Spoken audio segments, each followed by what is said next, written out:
Assalamualaikum warahmatullahi wabarakatuh.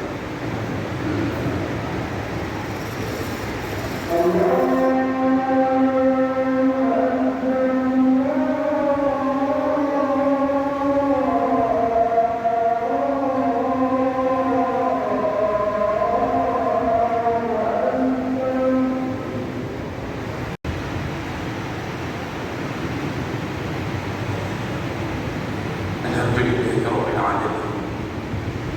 Hamdan katsiran thayyiban mubarakan. Asyhadu an la ilaha illallah wahdahu la syarika lah wa asyhadu anna Muhammadan 'abduhu wa rasuluhu.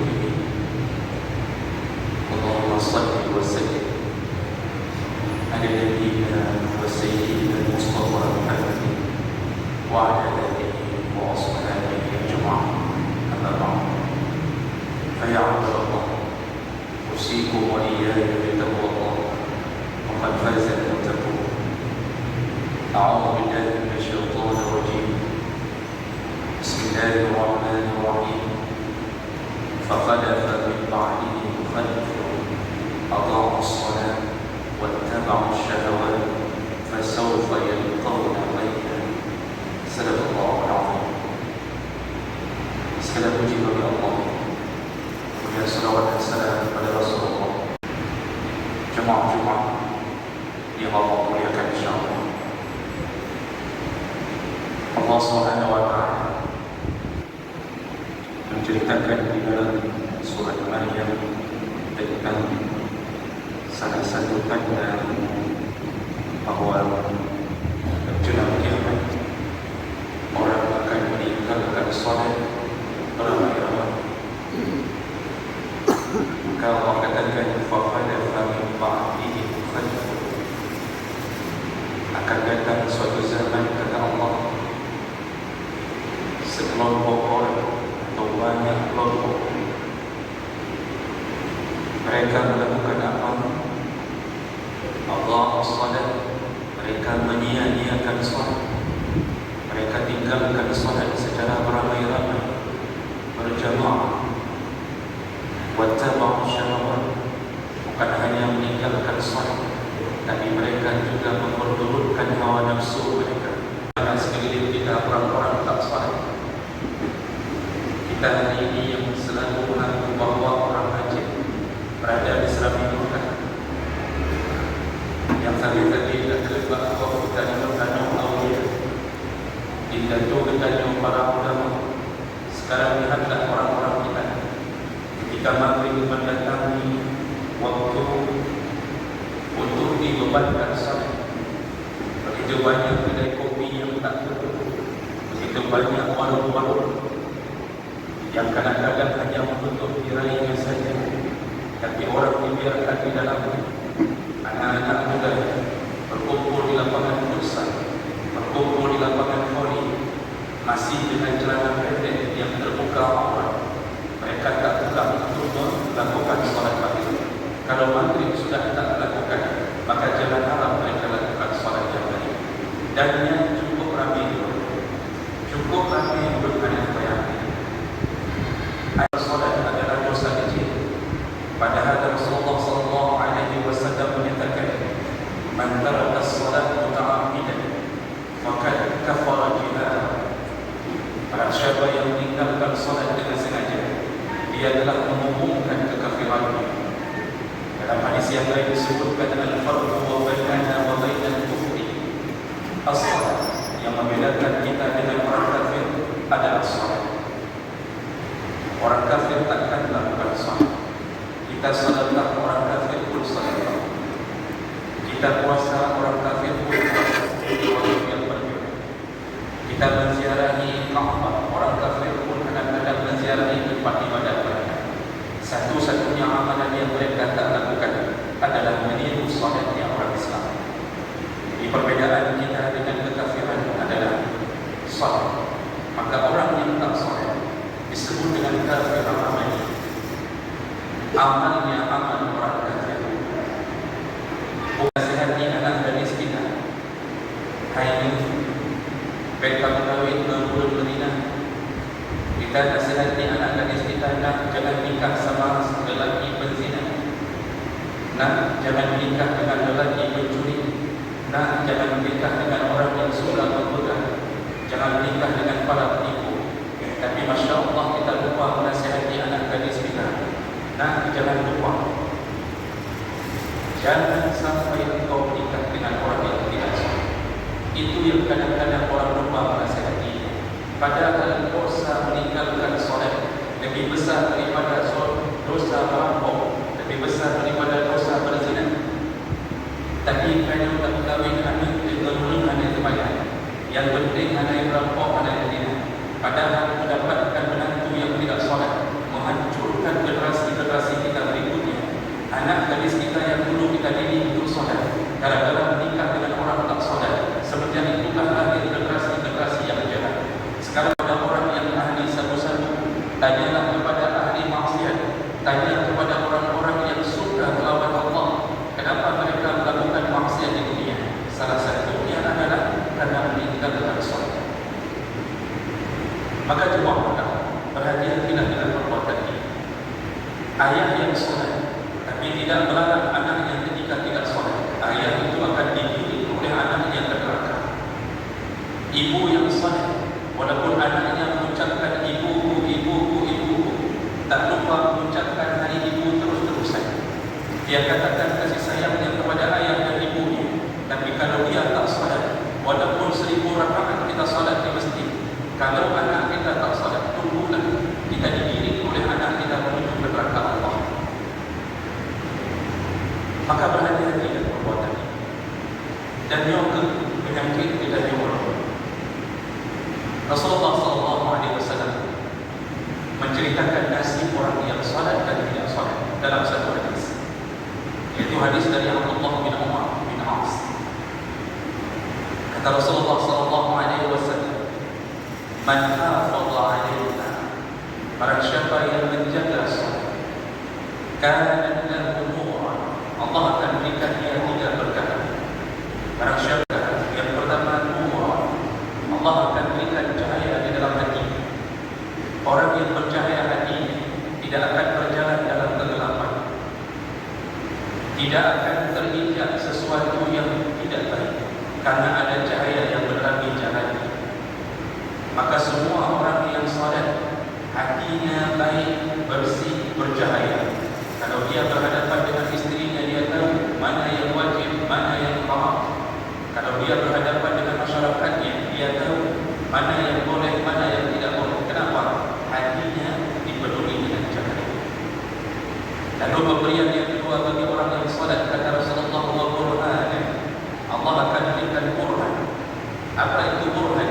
Burhan bukti dari salatnya. Maka itu ulun menyunah sembahyang.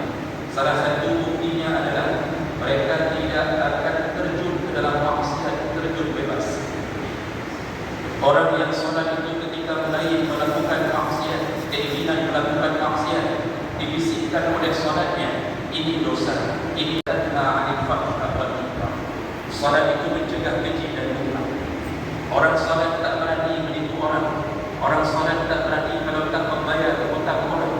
Orang salat tak berani mengirimkan proposal tapi tidak ada sesuatu fisiknya. Orang salat tak berani mengganggu isteri orang. Kenapa? Diingatkan oleh salatnya. Nyante syah. Begitulah Nabi Allah Yusuf alaihissalam ketika dijebak oleh Zulaikha. Zulaikha mencintainya dan Yusuf pun punya nafsu kepada Zulaikha. Yang katakan Allah dalam surat Yusuf, wa laqad hammat bihi wa hamma biha. Zulaikha mencintai Yusuf, Yusuf pun punya keinginan. Tapi apa yang terjadi? Laula ra'a burhana rabbik, seandainya Yusuf tidak datang burhan dari Allah, sungguh mereka akan berzina.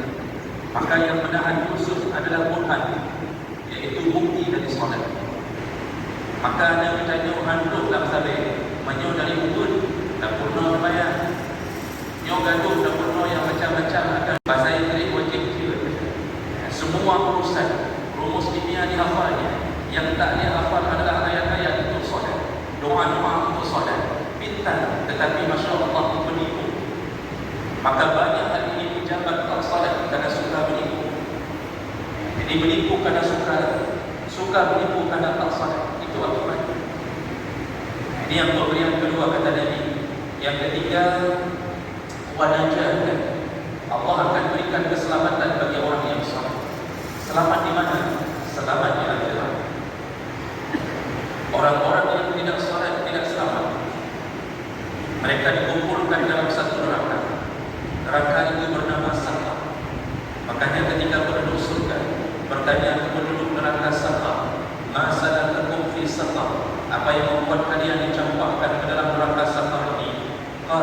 Mereka menjawab, "Lam nakun minal musallin." Di dunia kami tidak saleh. Dunia kami tak saleh. Bagi yang saleh. Lalu Nabi sambung, "Wa man lam yuhafiz 'alaiha." Barang siapa yang tidak menjaga salatnya, bahkan kalimat tidak menjaga, termasuklah si gagal kesemayaan, si gagal ada. Jadi kadang-kadang ada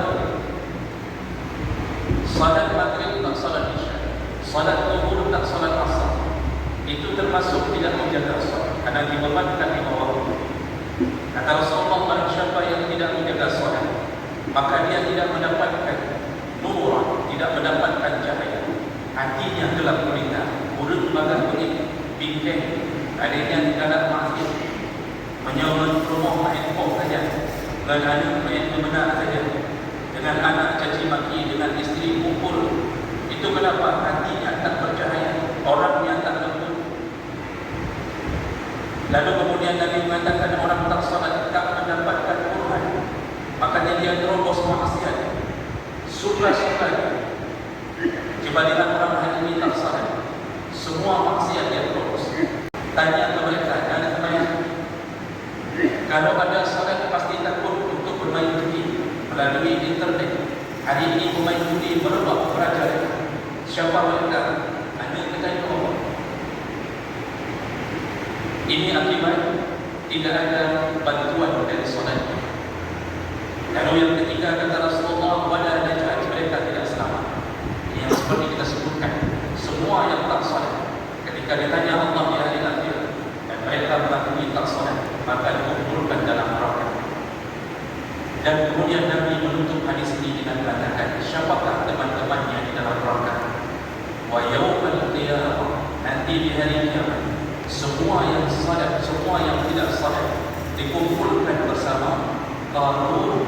Kata Rasulullah, nanti di hari kiamat dikumpulkan bersama Qarun, wa Fir'aun, wa Haman, wa Ubay bin Khalaf.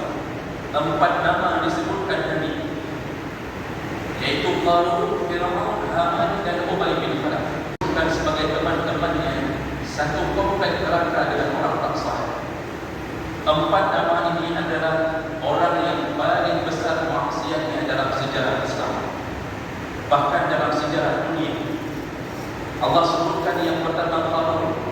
Ini untuk menunjukkan bahawa penyebab orang tak salat hari ini karena punya sifat Qarun. Apa sifat Qarun? Disibukkan dengan mengumpulkan harta. Jadi gandum itu sampai bawa ke semayang. Maka coba lihatlah hari ini para pengejar dunia yang di dalam kepala mereka cuma bicara uang dan uang, yang sibuk akhirkan tawaran apapun demi uang mereka lakukan. Salat pun tak pernah. Dan itu bisa terjadi bahkan dalam dunia pendidikan. Seorang dosen bahkan bisa melakukan hal-hal yang melanggar dari sisi Allah. Mereka tak salat demi mengejar apa? Demi mengejar sertifikasi, demi mengejar akreditasi. Di guru di menanci, saya kata ada sembahyang sudah sibukkan dengan mengumpulkan harta, dihitung di atas kalkulator. Bahkan ketika azan berbunyi, mereka dapat di depan telinga mereka, mereka tak menyebut Allah Subhanahu wa taala. Maka nanti orang tak salat dikumpulkan bersama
supaya dipilih tengok siapa ada sembahyang.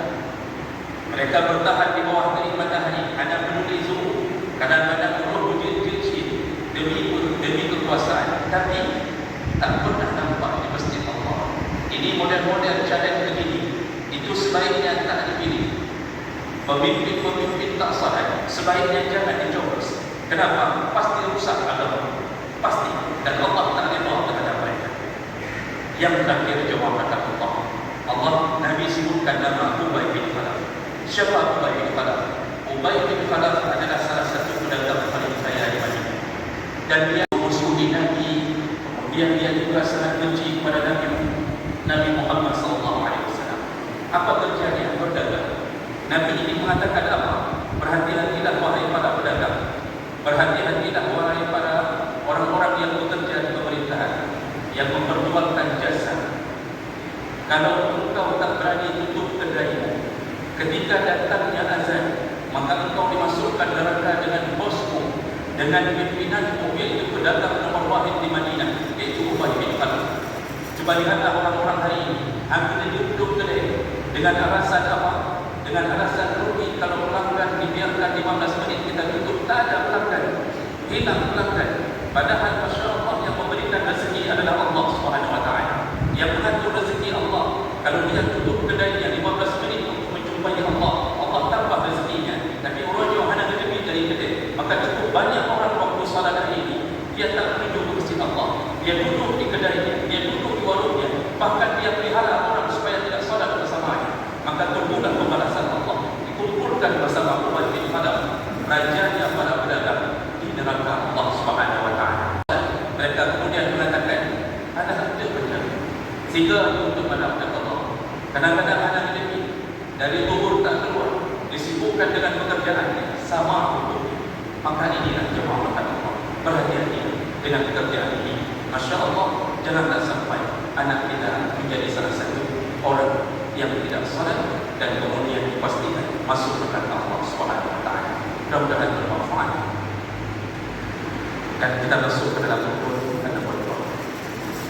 Innal hamdalillah nasta'inuhu wa nastaghfiruh wa na'udzu bihi min shururi anfusina wa min sayyiati a'malina. Man yahdihillahu fala mudilla lahu wa man yudlil fala hadiya lahu. Asyhadu an la ilaha illallah wahdahu la syarika lahu wa asyhadu anna Muhammadan 'abduhu wa rasuluh.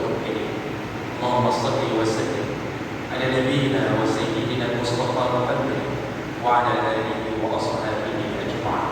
أما بعد، فيا عباد الله، أوصيكم وإياي بتقوى الله، فقد فاز المتقون. الرحمن الرحيم، فخلف من بعدهم خلف أضاعوا الصلاة واتبعوا الشهوات فسوف يلقون غيا. صدق الله العظيم. بارك الله لي ولكم في القرآن العظيم، ونفعني وإياكم بما فيه من الآيات والذكر الحكيم، وتقبل الله مني ومنكم تلاوته إنه هو السميع العليم.